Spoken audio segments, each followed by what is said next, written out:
hướng Việt Nam tâmតែចេញថ្មីក្តៅៗខ្ញុំឲ្យ8 លើ 10 អ្នកនរគ្នា Oh my god រឿងនេះអែមខ្លាំងមែនតើណានិយាយទៅសារឿងរបស់គេគឺប្លែកជាពិសេសគឺការកាត់តអីអ្នកនរគ្នាដំបូងរឿងហ្នឹងដូចថាតែគេលេងបែបបុរាណហើយខ្ញុំគិតថា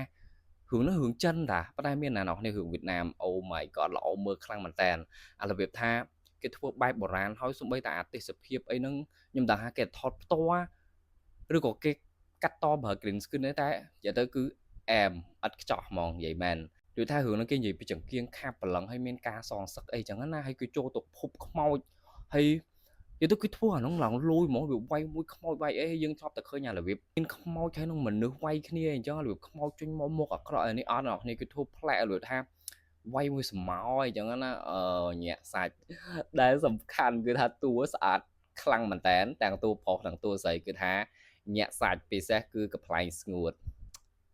Oh my god ភាគច្រើនរឿងនៅវៀតណាមធ្លាយមកខ្មែរយើងគឺយូរមានមួយទេហើយឲ្យតែចេញមកគឺខ្ញុំដឹងតែទៅមើលដោយសារតែភាគច្រើនអាមួយហ្នឹងគឺល្អមើលមែនតើភាគច្រើនខ្ញុំមើលប៉ះអត់ដែរថា